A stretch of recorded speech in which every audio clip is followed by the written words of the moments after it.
बोलो जयकारा बोल मेरे श्री गुरु महाराज की जय। सौभाग्यशाली गुरुमुखों, सदगुरु की शरण में आकर उनकी आज्ञा में चलने से जीव के जीवन में आश्चर्यजनक बदलाव आ जाता है। उसकी काग वृत्ति से हंस वृत्ति में परिवर्तित हो जाती है, अर्थात वह झूठ को छोड़कर सच का ग्राहक बन जाता है। आम इंसान ईश्वर की सत्ता को भूल बैठा है और स्वयं को एक करता धरता मानकर दिन रात झूठे धंधों में सुरती अटकाकर बहुमूल्य समय को नष्ट कर रहा है। इसी धोखे में आकर वह अपनी प्राध्य को भी भूल बैठा है कि मुझे क्या करना है, क्या करना था। एक संत जी ने अपने सेवक को सत प्रेरणा दी कि कभी कभी कुटिया पर आकर थोड़ी सेवा करके अपने समय को सकारात्मक किया करो। सेवक ने कहा कि घर में केवल मैं ही कमाने वाला हूँ। यदि मैं यहाँ सेवा करूँगा तो घर का खर्चा कैसे चलेगा। मेरे कमाने से घर के सदस्यों का पेट भरता है। संत जी ने उसे समझाने की बड़ी चेष्टा की, परंतु उस पर उनकी किसी भी बात का कोई प्रभाव न पड़ा। संतों स्वभाव से ही दयालु होते हैं। वे जीव की किसी भी प्रकार की हानि सहन नहीं कर सकते। फरमाते हैं कि जो अपने मुख से पूर्ण महापुरुषों की निंदा करता है वह कई जन्मों तक नरकों की अग्नि में झुलसता रहता है। संतों की निंदा करने वाला इंसान इस जन्म में तो कष्ट उठाता ही है और आगे आने वाले कई जन्मों को भी दुख रूप बना लेता है। जो भी संतों की निंदा करते अथवा सुनते हैं उन्हें कई जन्मों तक निम्न योनियों में भटककर अथवा दुख भोगने पड़ते हैं। एक मनमुख महिला एक संत जी के विरुद्ध उल्टी पुल्टी बातें फैलाकर वह उनके चरित्र पर लांछन लगाकर जगह जगह उनकी निंदा करने लगी। पर साच को आज क्या है, संत जी तो निर्विकार थे ही उसकी मिथ्या चर्चा से तनक भी विचलित न हुए, अपितु पूर्वतः शांत ही बने रहे। कुछ समय पाकर महिला को अपने कुकर्म का फल मिला। वह अचानक भयंकर रोग से ग्रस्त हो गई और उसी से जूझते हुए उसका देहांत हो गया। हर समय हर युग में निंदकों के साथ ऐसा ही होता है। प्रभु सदा अपने सेवकों की लाज रखते आए हैं। नरसिंह भगत जी इतनी श्रद्धा वह प्रेम से भगवान के सम्मुख केदार राग गाते थे कि भगवान प्रसन्न हो अपने गले की फूल माला उनके गले में डाल दिया करते थे, अन्यथा किसी को इसकी भनक भी न पड़ती थी। एक दिन उनके घर कुछ संत लोग आए। नरसिंह भगत जी के पास उनके भोजन हेतु घर में कोई सामग्री न थी और न ही कुछ बाजार से लाने के लिए धन था। उन्होंने किसी सेठ की दुकान पर अपना केदार राग गिरवी रखकर खाने पीने की सामग्री खरीद कर संतों के खान पान की व्यवस्था की। इधर ईर्ष्यालु लोगों को जब इस बात का पता चला तो उन्होंने अवसर का लाभ उठाकर राजा के कान भरने आरंभ कर दिए।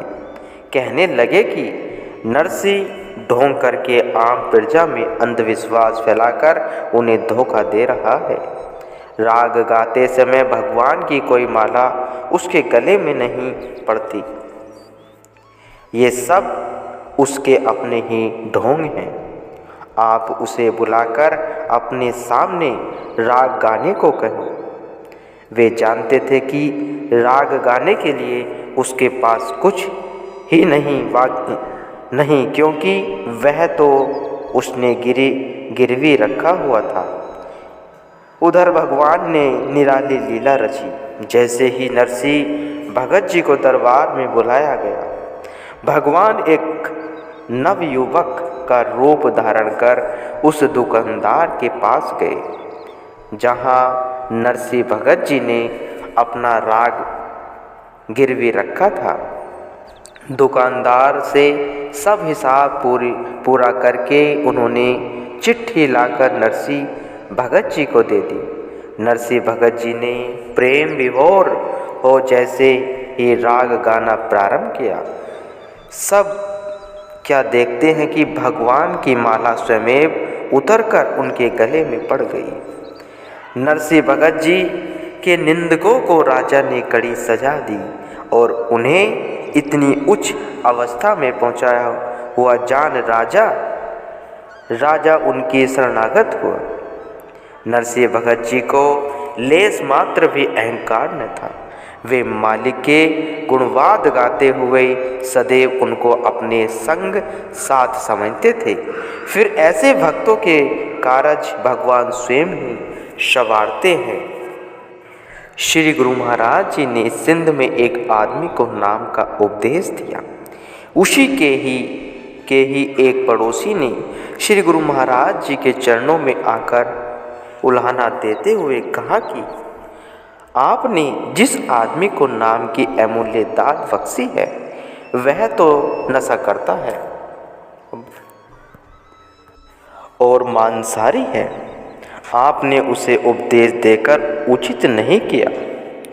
श्री गुरु महाराज जी ने उस प्रेमी से पूछा कि क्या तुम्हें मालूम है कि गणिका को किसने तारा था?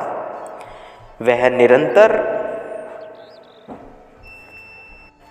निरुत्तर हो गया, क्योंकि गणिका को भी संतों की चरण रज ने ही तारा था।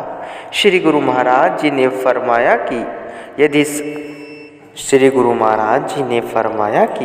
यदि संत भी उसे दुरात्मा समझकर उसे धिक्कार देते तो उसका कभी निस्तार नहीं हो सकता था। संत सद्गुरु तो समदृष्टि होते हैं, उन्हें किसी के अवगुणों से सरोकार नहीं होता। उनका देह तो केवल शरण में आए हुए रूहों का सुधार करना होता है, फिर भले ही वह कोई भी हो। श्री गुरु महाराज जी ने जिस आदमी को नाम दान दिया था, उसे कुछ ही दिनों में जैसे जैसे नाम का रस आने लगा, वैसे वैसे उसकी सुरती निर्मल होने लगी। संस्कारों ने पलटा खाया। नाम के असली नशे में वह उस झूठे नशे का पान करना भूल गया। इस प्रकार संतों की चरण रज से उसका कल्याण हो गया और जीवन संवर गया।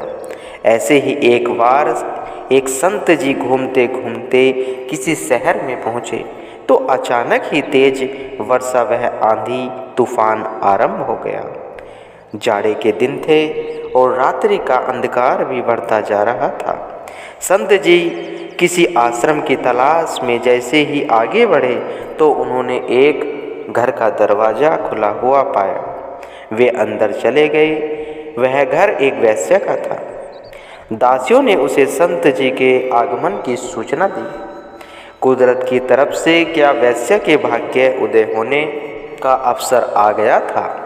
उसने तुरंत दासियों को हुक्म किया कि सबसे पहले संत जी को पहनने के लिए सूखे वस्त्र दो, फिर जलपान करवाकर उनके सोने का अच्छी तरह प्रबंध कर दो। संत जी सारे दिन के थके तो हुए थे, अतः उन्हें शीघ्र ही नींद आ गई। जागने पर उन्होंने अपने आप को वैश्य के घर में पाया, परंतु उसकी सेवा शुश्रूषा से प्रसन्न होकर संत जी ने उस पर अपनी करुणा भारी दृष्टि डालकर उसे सच्चे नाम का उपदेश दिया।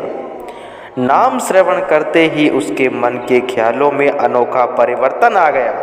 उसने विषों के रस का त्याग करके नाम के रस में प्रीत लगाई और संतों की चरण रज पाकर उनके तह दिल से शुक्रगुजार होती हुई उनके उपकारों का गुणगान करने लगी गुरुमुखो।